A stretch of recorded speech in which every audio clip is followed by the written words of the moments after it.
Renungan Hari Raya Tubuh dan Darah Kristus tahun C. Tubuh Kristus, amin. Tubuh Kristus, amin. Saudara-saudari yang terkasih dalam Tuhan kita Yesus Kristus, hari ini kita merayakan Hari Raya Tubuh dan Darah Kristus. Jujur, minggu ini saya membawakan renungan ini tentang tubuh dan darah Kristus. Saya merasa sangat sedih. Kenapa? Karena saat saya mencari referensi dalam membuat renungan, biasanya saya menonton dulu video-video saya yang sebelumnya.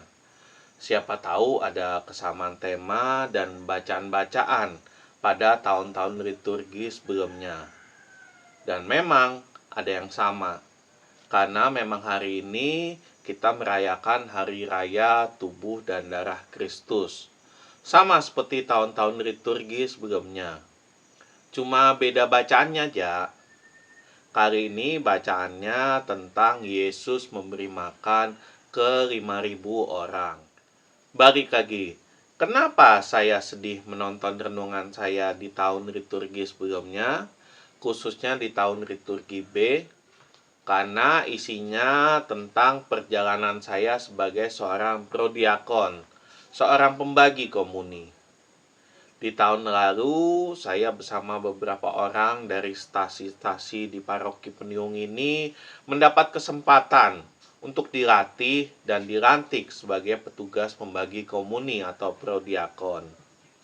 Sebuah tugas dan tanggung jawab yang sangat besar, yang diberikan bukan hanya oleh Romo, tapi saya yakin diberikan langsung oleh Tuhan kepada saya. Sebuah perasaan yang tidak pantas, tapi entah kenapa Tuhan masih tetap mempercayakan tugas tersebut kepada saya. Tapi itu semua terjadi di tahun lalu. Dan saat pastor paroki kami berganti, semuanya berubah. Membagikan komuni bagi seorang pemandu ibadat seperti kami ini bukanlah suatu kewajiban dan keharusan. Aturannya diperketat, bahwa bila ingin membagikan komuni, seorang pemandu ibadat harus mengikuti misa dulu di paroki sebelum ibadat sabda di stasi.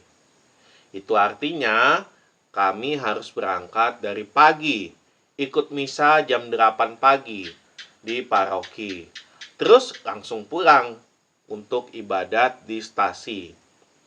Dan ibadat stasi harus dimundurkan dari jam 8 ke jam 10. Dan itu sangat melelahkan sekali. Mesti berkejaran waktu. Perjalanan dari stasi kami ke paroki memang cuma setengah jam. Cuma jalannya itu loh yang masih jelek. Jadi bikin pegal-pegal badan. Perjalanan setengah jam rasa-rasa seperti perjalanan 1 jaman. Itulah sebabnya kami para pemandu ibadat di stasi kadang lebih memilih adanya kunjungan pastor dibandingkan harus mengambil hosti di paroki. Dan sekedar informasi, sudah hampir 2 bulan kami tidak menerima komuni kudus di stasi kami. Dan itu rasanya hampa banget. Kayak ada yang kosong dalam hati ini. Kurang santapan rohani. Saudara-saudari terkasih, perayaan tubuh dan darah Kristus adalah perayaan yang sangat kaya makna. Puncak tertinggi dari liturgi Katolik. Saat tubuh Kristus diangkat, dikonsekrasikan, di saat itu pula lah hosti yang tadinya berupa roti biasa berubah menjadi tubuh Kristus. Itulah sebabnya banyak terjadi mujizat Ekaristi yang mengubah roti dan anggur menjadi tubuh dan darah Yesus sendiri. Mujizat Ekaristi di Lanciano, Italia, tahun 705. Mujizat Ekaristi di Ciratakonam, India, tahun 2001. Mujizat Ekaristi di Legnica, Polandia, tahun 2013. Sampai mujizat Ekaristi di Yogyakarta, Indonesia, tahun 2012. Dan itu masih beberapa mujizat Ekaristi yang terjadi loh. Banyak lagi mujizat-mujizat Ekaristi di seluruh dunia. Yang intinya, hosti-hosti yang biasa itu akhirnya setelah dikonsekrasi mengeluarkan darah dan menjadi tubuh dan darah Kristus. Saudara-saudari yang terkasih, mungkin ada yang bilang misa di gereja Katolik itu membosankan dan bikin ngantuk. Nggak ada sukacita, kegembiraan, tepuk tangan, loncatan, pujian, band, dan sebagainya. Tapi percayalah, cuma gereja Katolik yang mempertahankan tradisi gerejanya. Tradisi yang diturunkan langsung oleh Yesus kepada penerusnya, Petrus, dan para muridnya. Sampai saat ini, termasuk dalam liturgi Ekaristi, untuk mengenang peristiwa perjamuan terakhir yang dilakukan Yesus dengan para murid-muridnya. Hosti yang kita makan setiap minggu itulah yang menjadi kekuatan dan berkat dalam hidup, agar kita mampu melewati kejamnya dan segala kesulitan hidup ini. Jangan jadi seperti kami, yang seperti zombie yang selalu kelaparan karena tidak mendapat makanan tubuh Kristus. Bersyukurlah dan jangan malas ke gereja, karena di sanalah kamu akan makan tubuh Kristus yang menjadi santapan rohanimu. Jangan sampai kamu menyesal dan kembali ke zaman COVID saat kita tidak dapat bertemu dan merayakan Ekaristi. Hanya melakukan misa online di rumah. Pasti rasanya berbeda sekali dengan kita datang dan makan langsung tubuh Kristus di gereja. Bersyukurlah karena masa-masa di zaman itu telah berakhir. Atau jangan sampai kamu menyesal karena sudah mati duluan, tapi sudah lama tidak memakan tubuh Kristus. Saudara-saudari yang terkasih, saya ingin menutup renungan ini dengan sebuah cerita lucu, atau mudah-mudahan lucu. Ada dua orang sahabat yang berbeda agama. Suatu saat di hari Minggu, kedua sahabat itu bertemu. Tapi karena hari itu hari Minggu, anak yang beragama Katolik itu pun mengajak kawannya untuk ikut ke gereja. Dia pun dengan senang hati ikut. Dia mengikuti kawannya masuk ke gereja dan mengikuti semua perayaan misa hari itu dengan baik. Kawannya berdiri, dia berdiri. Kawannya duduk, dia duduk. Kawannya berutut, dia juga berutut. Kawannya bernyanyi pun, dia pun ikut bernyanyi, walaupun cuman mangap-mangap aja. Sampai suatu saat pada komuni, kawannya itu maju dan menerima komuni.